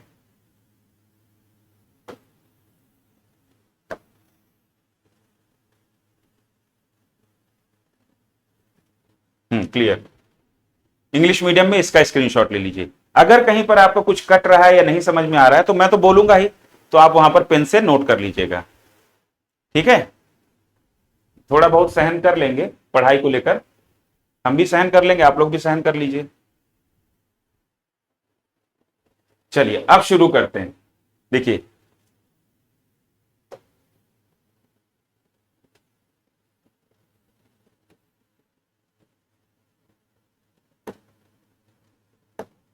ठीक है, अब हमारा क्या है कि हमारे दुनिया में चार प्रकार की इकोनॉमिक सिस्टम है, चार प्रकार के इकोनॉमिक सिस्टम है, आर्थिक प्रणालियां हैं पूरी दुनिया में। ठीक है, पहली आर्थिक प्रणाली कौन सी है? जो हमारा सबसे फर्स्ट कॉलम है, जो सबसे फर्स्ट कॉलम है वो हमारा क्या है? हमारा है कैपिटलिस्ट इकोनॉमिक मॉडल, पूंजीवादी आर्थिक प्रणाली। ठीक है, दूसरा हमारा है सोशलिस्ट इकोनॉमिक मॉडल, समाजवादी आर्थिक प्रणाली। तीसरा है हमारा mixed economic model, economic system, तो हमारा मिश्रित आर्थिक प्रणाली। और चौथा है हमारा कम्युनिस्ट इकोनॉमिक सिस्टम, साम्यवादी आर्थिक प्रणाली। तो अब चलिए अब इनका जो है ना आपस में हम एक तुलना करते हुए बढ़ते हैं आगे। ठीक है, अब हमारा क्या कह रहा है कि देखिए, हमारा जो सबसे पहला पॉइंट है कि प्रीडोमिनेंस ऑफ प्राइवेट सेक्टर। तो हमारा जो इधर देखिए, ये पहला पॉइंट। ठीक है, पहला पॉइंट क्या कह रहा है हमारा जो कैपिटलिस्ट इकोनॉमिक मॉडल में कि प्रीडोमिनेंस ऑफ प्राइवेट सेक्टर, यानी कि निजी क्षेत्र की प्रधानता है। पूंजीवादी आर्थिक प्रणाली में निजी क्षेत्र की प्रधानता होती है। वहां पर सार्वजनिक क्षेत्र या सरकार जो है ना आर्थिक गतिविधियों में भाग नहीं लेती। वहां पर जो आर्थिक गतिविधियां हैं, उत्पादन और वितरण का काम कौन करता है? उत्पादन और वितरण का काम, आर्थिक गतिविधियों का काम पूंजीवादी आर्थिक व्यवस्था में, कैपिटलिस्ट इकोनॉमिक सिस्टम में निजी क्षेत्र द्वारा किया जाता है। समाजवाद में क्या है? सोशलिस्ट इकोनॉमिक मॉडल में क्या है? यहां पर देखिए, सोशलिस्ट इकोनॉमिक मॉडल में most of the economic activities under public sector, अधिकांश आर्थिक गतिविधियां पब्लिक सेक्टर यानी कि सार्वजनिक क्षेत्र के अंतर्गत हैं। समाजवाद सोशलिस्ट इकोनॉमिक मॉडल में अधिकांश आर्थिक गतिविधियां सार्वजनिक क्षेत्र के अंतर्गत होती हैं। क्यों? क्योंकि समाज को साथ लेकर चलना है। अब पूंजीवाद में जो प्राइवेट सेक्टर है वो समाज की चिंता करेगा या अपनी चिंता करेगा? आप खुद सोचिए। जो निजी क्षेत्र है, प्राइवेट सेक्टर है, वो तो अपनी चिंता करेगा, वो तो ज्यादा से ज्यादा लाभ कमाना चाहेगा, उसको समाज की नहीं पड़ी है। लेकिन जब हम सोशलिस्ट मॉडल की ओर जाते हैं तो सोशलिस्ट इकोनॉमिक मॉडल में क्या है कि वहां पर इंपॉर्टेंस सोसाइटी की है। जब सोसाइटी की इंपॉर्टेंस है तो हमें प्राइवेट सेक्टर के ऊपर थोड़ी सी लगाम लगानी पड़ेगी, और फिर उसके बाद जो ना सरकार को खुद आगे बढ़कर इकोनॉमिक एक्टिविटीज में पार्टिसिपेट करना पड़ेगा। क्या मेरी ये पॉइंट आपको समझ में आ गया कि अधिकांश आर्थिक गतिविधियां सार्वजनिक क्षेत्र के अंतर्गत होती हैं। अब उसके बाद मिक्स्ड मॉडल, हमारा मिश्रित आर्थिक प्रणाली में ये देखिए ये पॉइंट है, इसमें क्या है कि includes feature of both system, यानी कि इसमें क्या है कि कैपिटलिस्ट और सोशलिस्ट, पूंजीवादी और समाजवादी दोनों इकोनॉमिक मॉडल के फीचर्स इसमें होते हैं मिक्स्ड इकोनॉमिक सिस्टम में, मिश्रित आर्थिक प्रणाली में। भारत में क्या है, मिश्रित आर्थिक प्रणाली। मिश्रित आर्थिक प्रणाली के तहत पहले भारत 1991 से पहले दोनों के गुण थे भारत में, कैपिटलिस्ट का भी था और उसके बाद हमारा सोशलिस्ट का भी था। लेकिन जो हमारा ज्यादातर अप्रोच था, जो ज्यादातर हमारा जो हमें ज्यादा आकर्षित कर रहा था, ठीक है, या जिसकी ज्यादा जरूरत थी, वो था सोशलिस्ट इकोनॉमिक मॉडल। तो हम निजी क्षेत्र को भी सपोर्ट कर रहे थे पीछे से कि तुम भी यहां आगे बढ़ते रहो, क्योंकि आजादी के बाद हमारा निजी क्षेत्र इतना स्ट्रांग तो हुआ नहीं था, तो निजी क्षेत्र को भी हम सपोर्ट कर रहे थे। और उसके बाद जो है ना आर्थिक गतिविधियों में सरकार हमारी जो है वो खुद भी भाग ले रही थी, ठीक है। तो ये हमारा मिक्स्ड मॉडल हो गया। अब उसके बाद जो हमारा कम्युनिस्ट इकोनॉमिक सिस्टम है, ये देखिए कम्युनिस्ट इकोनॉमिक सिस्टम में जो हमारा जो है ये यहां पर प्राइवेट सेक्टर होता ही नहीं है, ठीक है। इसमें जो है जो इकोनॉमिक मॉडल है या इकोनॉमिक एक्टिविटीज हैं वो कंप्लीटली पब्लिक के द्वारा की जाती हैं, उन पर कंट्रोल किसका रहता है, पब्लिक का रहता है, ठीक है। तो उसको आप इतना ही लिख लें, इतना ही देख लें कि ultimate level of socialist economy there no private sector, there is no private sector, ठीक है। वहां पर कोई प्राइवेट सेक्टर नहीं है, वहां पर पब्लिक सेक्टर भी नहीं है। यहां पर एक पॉइंट और बढ़ा दीजिए, यहां पर ये लिख दीजिए there is no private sector, और प्लस करके लिख दीजिए प्लस नो पब्लिक सेक्टर,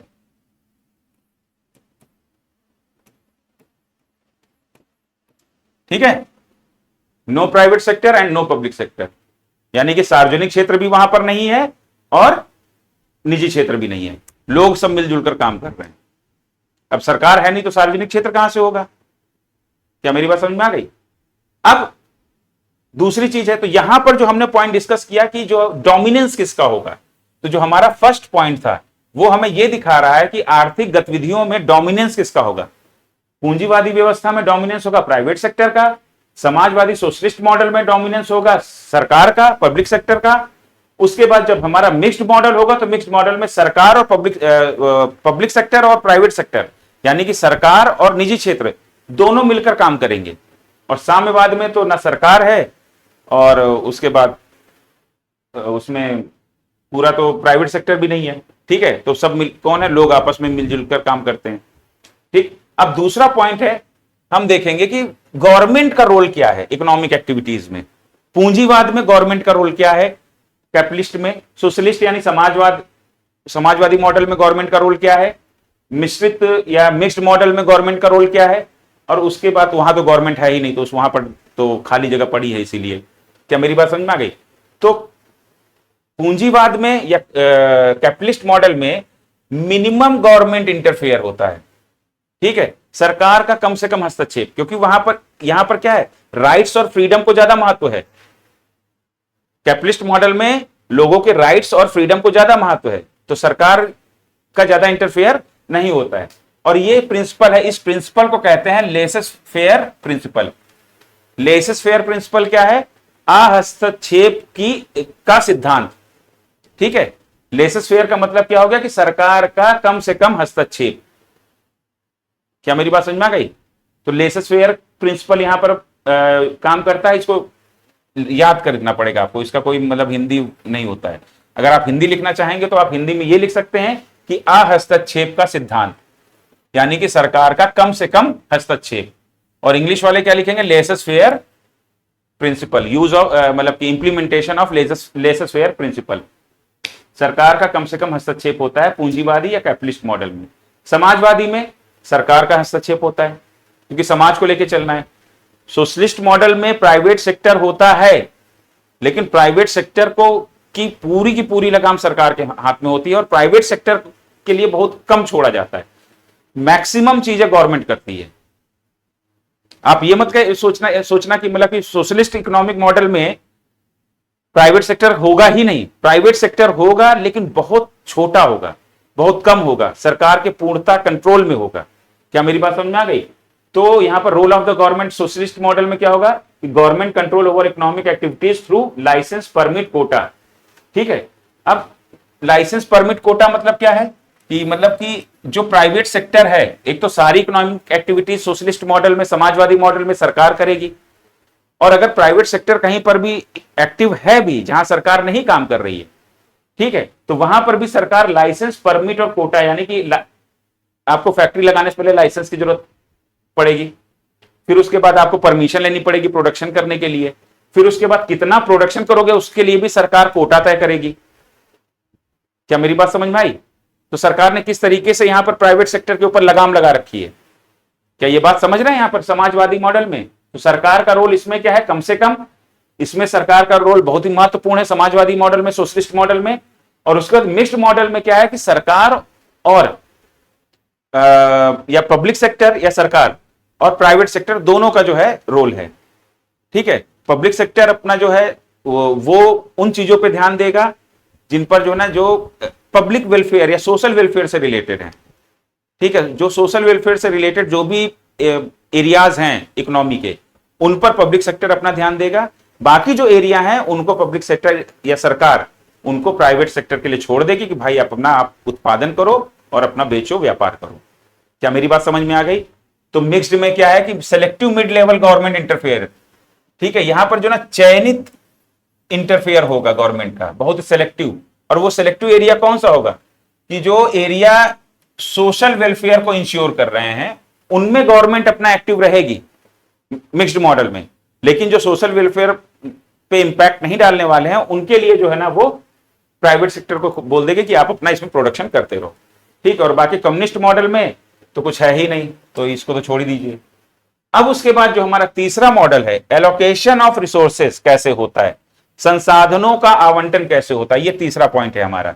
ठीक है, ये हमारा तीसरा पॉइंट है, allocation of resources. Allocation of resources मैं आपको बता चुका हूं कि किस प्रकार की वस्तुओं और सेवाओं के उत्पादन के लिए संसाधनों का इस्तेमाल हो रहा है, संसाधनों की उपलब्धता है। तो ये संसाधनों की उपलब्धता ही कहलाती है एलोकेशन ऑफ रिसोर्सेज।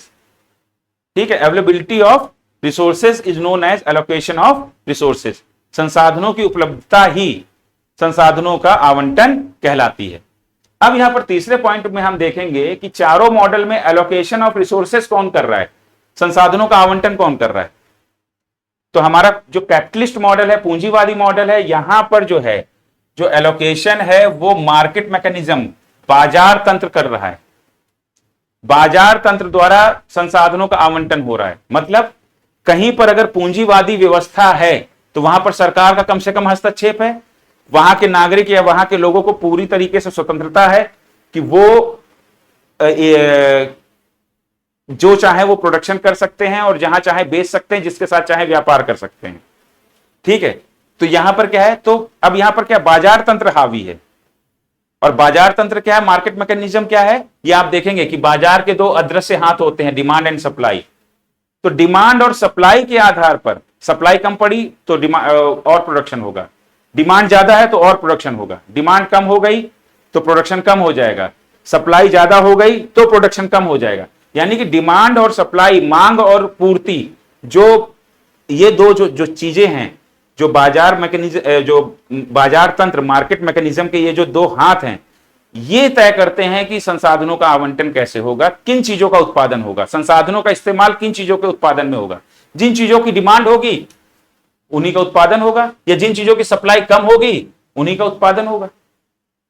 क्या मेरी बात समझ में आ गई? तो यहां allocation of resources market mechanism या बाजार तंत्र कर रहा है।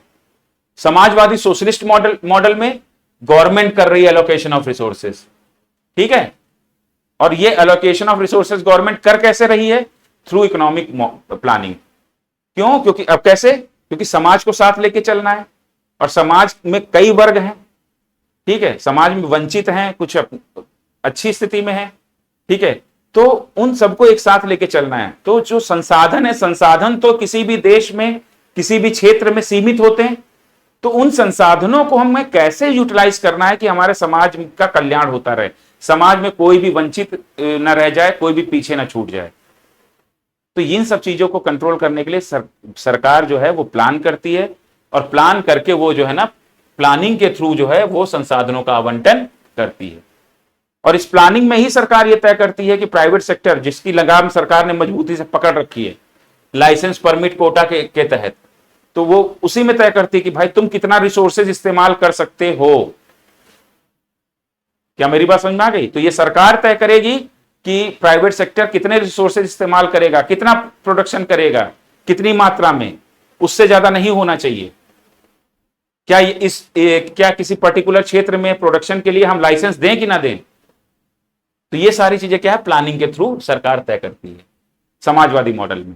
फिर मिश्रित मॉडल में जो एलोकेशन होता है वो प्राइवेट सेक्टर और पब्लिक सेक्टर दोनों की मिलकर करते हैं। प्राइवेट सेक्टर डिमांड और सप्लाई के तहत करता है, ठीक है। रिसोर्सेस तो देखो यहां पर ये रिसोर्सेस का बॉक्स है, भारत में मान लीजिए ये रिसोर्सेस का एक डब्बा है, इतने ही रिसोर्सेज हैं पूरे, ठीक है। तो अब यहां पर क्या है कि जो सोशल वेलफेयर से संबंधित जो काम है उनके लिए सरकार अपने पास रिसोर्सेज रखेगी, और बाकी चीजों के लिए प्राइवेट सेक्टर को बोल देगी कि ठीक है, आपको जो उत्पादन करना है, जो व्यापार करना है, करो। तो यहां पर जो है ना, सरकार और निजी क्षेत्र, पब्लिक सेक्टर और private sector mixed economic model में ये दोनों मिलकर करते हैं संसाधनों का आवंटन। क्या मेरी बात समझ में आ गई? और बाकी कम्युनिज्म में तो खैर छोड़ ही दीजिए, क्योंकि वहां पर जब सरकार ही नहीं तो आवंटित कौन करेगा? लोग आपस में ही प्रोडक्शन करेंगे और आपस में बांट लेंगे, क्योंकि वो एक आइडियल सोसाइटी है ना। तो ये बात हो गई। अब उसके बाद अगला पॉइंट ये है कि प्रोडक्टिविटी, अगला पॉइंट, कैपिटलिस्ट मॉडल में प्रोडक्टिविटी कैसी होगी, उत्पादकता कैसी होगी, और कंपटीशन का क्या लेवल होगा, ठीक है, या प्रतिस्पर्धा जिसको हिंदी में कहेंगे। सोशलिस्ट मॉडल में प्रोडक्टिविटी और कंपटीशन का क्या लेवल होगा, मिक्स्ड मॉडल में प्रोडक्टिविटी और कंपटीशन का क्या लेवल होगा। कम्युनिज्म छोड़ दीजिए, कम्युनिस्ट मॉडल, ठीक है।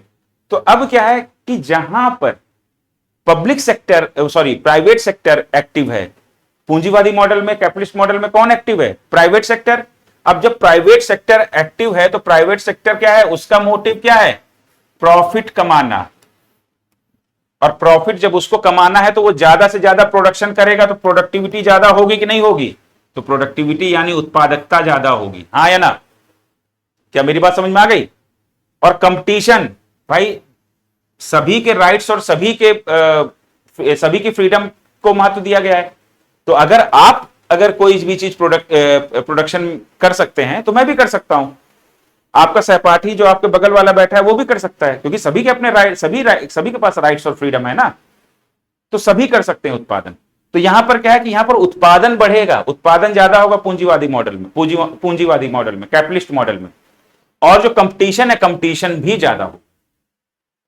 क्या मेरी बात समझ में आ गई? क्योंकि हर बंदे को लाभ चाहिए, अपने जीवन में एक अच्छा जीवन स्तर चाहिए, ठीक है। तो जब कोई बंदिश नहीं होगी तो हर इंसान उत्पादन करेगा, उत्पादन करके वो उत्पादकता बढ़ाएगा और कंपटीशन भी बढ़ाएगा।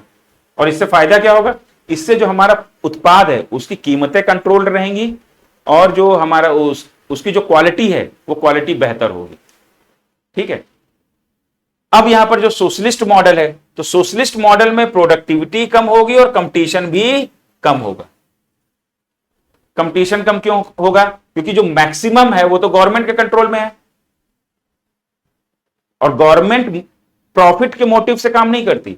गवर्नमेंट काम करती है सोशल वेलफेयर या सोशल मतलब कि सभी को साथ लेके चलने के मॉडल पे, कि हमारी सोसाइटी में कोई भी पीछे ना छूट जाए। तो गवर्नमेंट जो है ना, यहां पर जो है ना, प्रोडक्ट कि हमारी उत्पादकता बढ़ जाए, हमारा जो है ना जीडीपी बढ़ जाए, ये मेन मोटो नहीं होता है। मेन मोटो ये होता है कि हमारा जो है ना सोशल वेलफेयर या हमारा जो समाज है उसमें कोई वंचित ना रह जाए,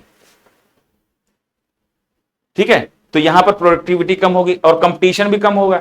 ज्यादातर इकोनॉमिक एक्टिविटीज कौन कर रही? गवर्नमेंट कर रही।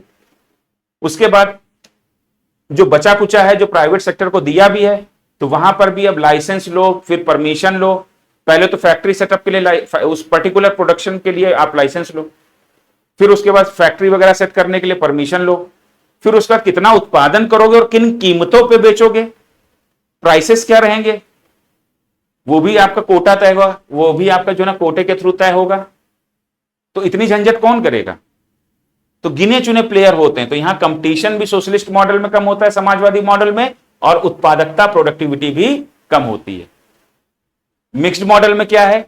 मिक्स्ड मॉडल में क्या है कि प्रोडक्टिविटी और कंपटीशन दोनों एक मॉडरेट यानी मध्य स्तर के रहते हैं।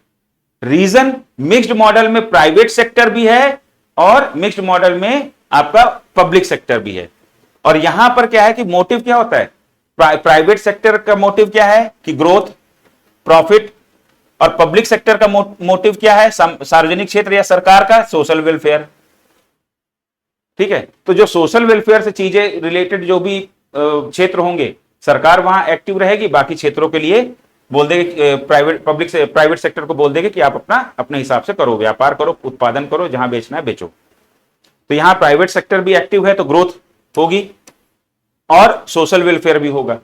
तो यहां पर जो प्रोडक्टिविटी है और कंपटीशन है, उत्पादकता और प्रतिस्पर्धा, ये दोनों मध्य स्तर के होंगे, पूंजीवाद की तरह ज्यादा नहीं होंगे।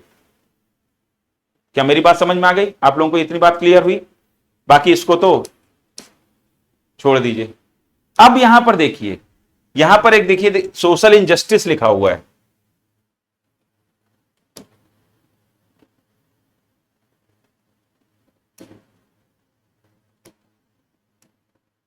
लास्ट वाला पॉइंट देखिए।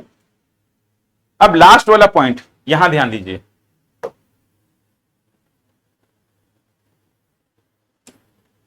ठीक है, सोशल इंजस्टिस होता है। अब लास्ट वाले पॉइंट में हम क्या किस आधार पर हम जो ना चारों की तुलना कर रहे हैं? हमारा बेस क्या है? बेस ये है कि ये जो इकोनॉमिक मॉडल हैं, कैपिटलिस्ट यानी पूंजीवादी, सोशलिस्ट यानी समाजवादी, और कम्युनिस्ट, ये मिक्स्ड मॉडल यानी कि मिश्रित मॉडल, और उसके बाद ये जो कम्युनिस्ट, ये जो मॉडल है, इन मॉडल्स में इन आर्थिक प्रणालियों का जो सोशल और इकोनॉमिकल इंपैक्ट क्या है? ठीक है, सोशल और इकोनॉमिकल इंपैक्ट क्या है? तो हम लास्ट पॉइंट में इस चीज पर डिस्कशन कर रहे हैं। ठीक है, तो यहां पर हम क्या देखेंगे कि यहां पर लिख लीजिए, ग्रोथ बट वृद्धि है लेकिन सोशल इंजस्टिस है, सामाजिक अन्याय है। सोशल इंजस्टिस क्यों है?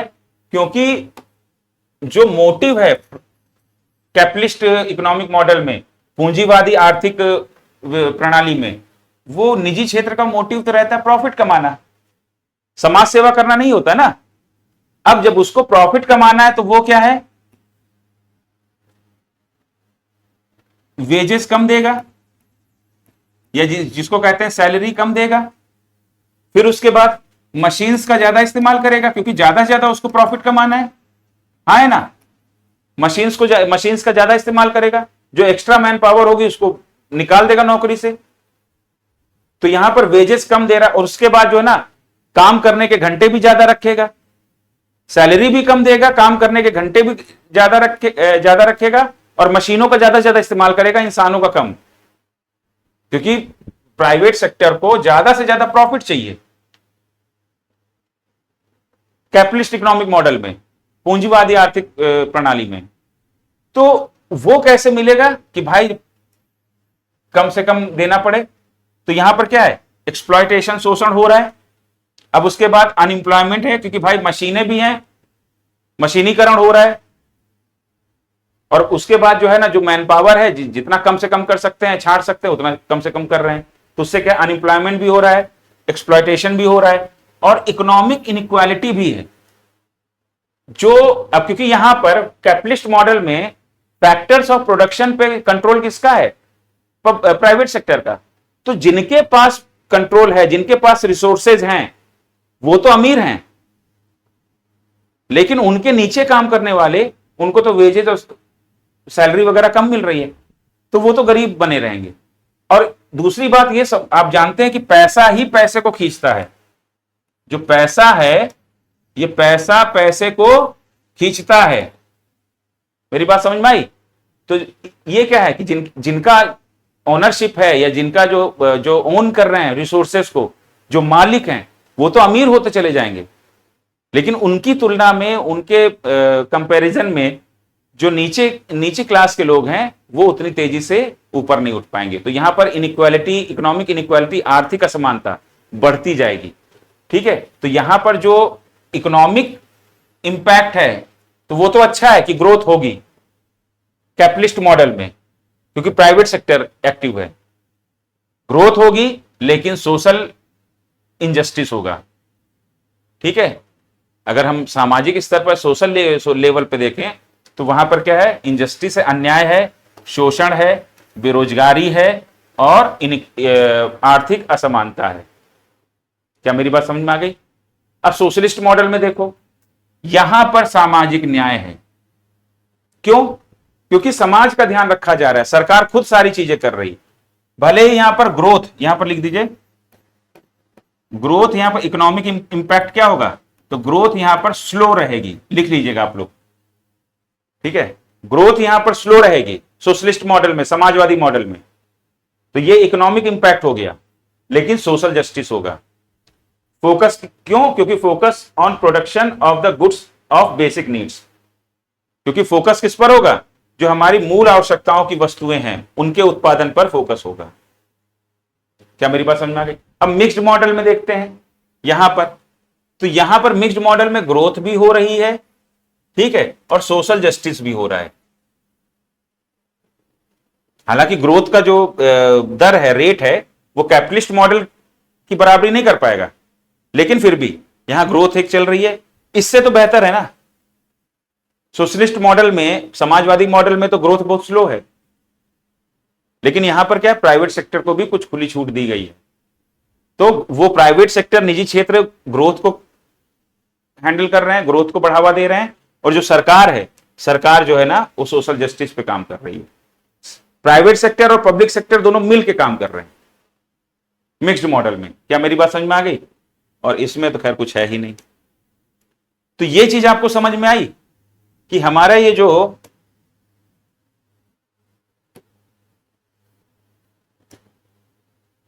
हमारा जो इकोनॉमिक मॉडल है, ठीक है, अब जब हमने जो ना पूंजीवाद पे चर्चा कर ली, निजी क्षेत्र का महत्व है, समाज का महत्व है, समाजवाद पे चर्चा कर ली, निजी क्षेत्र और समाज निजी क्षेत्र और सार्वजनिक क्षेत्र दोनों का महत्व है। यहां पर समाज का महत्व किसके थ्रू है? इलेक्टेड इकोनॉमिक, वो दैट डेमोक्रेटिक गवर्नमेंट की वजह से।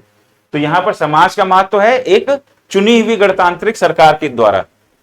ठीक है, और यहां पर क्या है? यहां पर पब्लिक सेक्टर और प्राइवेट सेक्टर दोनों का महत्व है। ठीक है, और वहां पर तो कुछ है ही नहीं। तो क्या आपको ये मॉडल समझ में आ गए?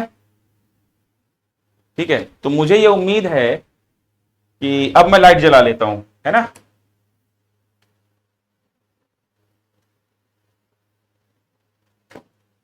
अब जो है लाइट जला लेता हूं। ठीक है, जला दो। हाँ ठीक है, ठीक है, ठीक है, रहने दो। ठीक है,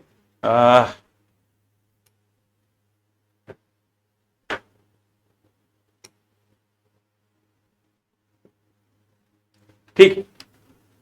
तो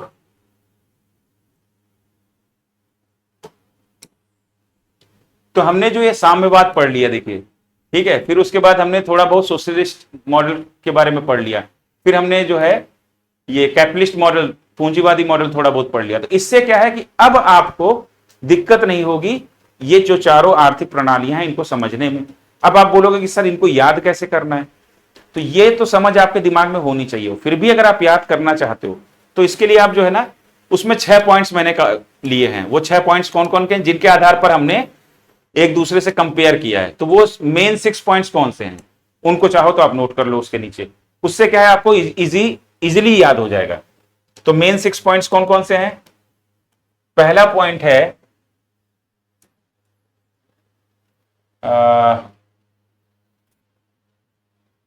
पहला पॉइंट आपका है,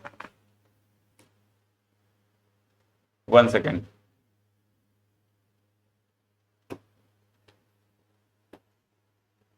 हाँ, डोमिनेंस किसका है। ओके, तो पहला पॉइंट क्या है, डोमिनेंस किसका है, कौन प्रभावी है। ठीक है, दूसरा पॉइंट क्या है, हमने जो उसमें कंपेयर किया एक दूसरे से, रोल ऑफ द गवर्नमेंट क्या है, उस पर्टिकुलर इकोनॉमिक मॉडल में रोल ऑफ द गवर्नमेंट क्या है। ठीक है, पहले तो डोमिनेंस किसका है, पूंजीवाद में, समाजवाद में, मिश्रित में और साम्यवाद में, कैपिटलिस्ट में, सोशलिस्ट में, मिक्स्ड में और कम्युनिस्ट में, इन चारों इकोनॉमिक मॉडल में डोमिनेंस किसका है। तो वो मेरा पहला पॉइंट था जिसमें हमने चर्चा कर ली। दूसरा पॉइंट था हमारा कि रोल ऑफ द गवर्नमेंट की, गवर्नमेंट का क्या रोल है। फिर तीसरा पॉइंट हमारा था allocation of resources,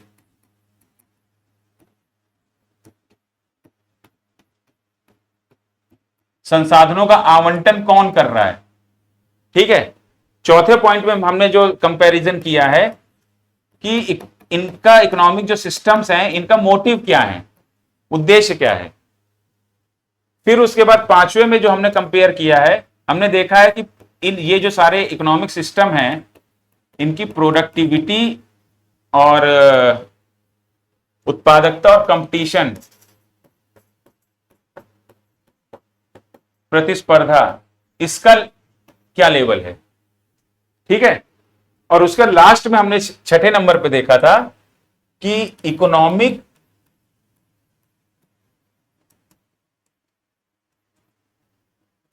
and social impact क्या है। ठीक है, ये जो व्यवस्था है, ये जो इकोनॉमिक मॉडल है, इस इकोनॉमिक मॉडल का सोसाइटी के ऊपर क्या इंपैक्ट पड़ रहा है और इकोनॉमी के ऊपर क्या इंपैक्ट पड़ रहा है। तो ये 6 पॉइंट हैं जिनके आधार पर हमने चारों इकोनॉमिक मॉडल का आपस में कंपेयर कर दिया। तो ये अगर आप इनको सीरीज में याद कर लोगे तो वो आपको पूरा का पूरा टेबल याद हो जाएगी। ठीक है, डोमिनेंस किसका है, यानी किसकी प्रधानता है, सरकार का रोल क्या है इन हर उसमें, हर इकोनॉमिक मॉडल में, आर्थिक प्रणाली में, एलोकेशन ऑफ रिसोर्सेस कैसे हो रहा है उस इकोनॉमिक मॉडल में, मोटिव क्या है उस इकोनॉमिक मॉडल का, प्रोडक्टिविटी और कंपटीशन का क्या लेवल है। ठीक है, कंपटीशन कम है कि ज्यादा है, उत्पादकता अधिक है या कम है, और उसके बाद इकोनॉमिक एंड सोशल इंपैक्ट क्या है। ठीक है, ये 6 पॉइंट हैं। तो ये जब आप याद कर लोगे, और उसके बाद जो पूंजीवाद और समाजवाद और साम्यवाद, कैपिटलिस्ट, सोशलिस्ट और कम्युनिस्ट, ये जो तीनों मॉडल हमने जो पढ़े, उनके बारे में जो मेन पॉइंट, मेन क्रक्स हमने अपने दिमाग में रखा, उसको लेकर हम आगे बढ़े, तो उसको अपने दिमाग में रख लेंगे तो ये आपको पूरी तरीके से तैयार हो जाएगा। तो मैं ये मान के चलता हूं कि क्योंकि मैं जो है, मेरा जो उद्देश्य है वो सबसे पहले जो सबसे कमजोर बच्चा है वो उसका है। तो मैं ये उम्मीद करता हूं कि एक सबसे कमजोर से कमजोर बच्चे को भी ये बातें समझ में आई होंगी। नहीं आई हैं तो आप चिंता मत करिए, हम अभी बहुत क्लासेस बची हुई हैं। ठीक है, और हम अभी लंबे समय तक साथ जुड़े रहेंगे। तो आपका जो बौद्धिक लेवल है वो मैं बढ़ा के ही मानूंगा, और मैं आपके हिसाब से ही चलूंगा। जो कमजोर बच्चा है पहले मेरे लिए वो प्रियोरिटी है। ठीक है, जो तेज हैं वो तो हैं, ठीक है, वो तो पढ़ के इतना पढ़ने, जितना मैंने बताया है उतना वो पकड़ लेंगे। ठीक है, लेकिन जो कमजोर हैं तो मैं उनके साथ जो है ना, उनको साथ लेकर चलूंगा। ठीक है, तो इस उम्मीद के साथ कि आपको ये जो है ना टाइप्स ऑफ इकोनॉमिक सिस्टम्स और जो आइडियोलॉजी, हमने जो तीनों आइडियोलॉजी के बारे में बात की है, वो आपको समझ में आ गया होगा। और आई गेस वर्षा, तुम्हें भी कम्युनिज्म के बारे में समझ में आ गया होगा, जो तुम्हारा आंसर गड़बड़ था, है ना। तो अच्छी बात है, लेकिन तुमने लिखा तो कम से कम। ठीक है, तो ठीक है, इसी तरह पढ़ते रहिए, फिर मिलते हैं नेक्स्ट क्लास में।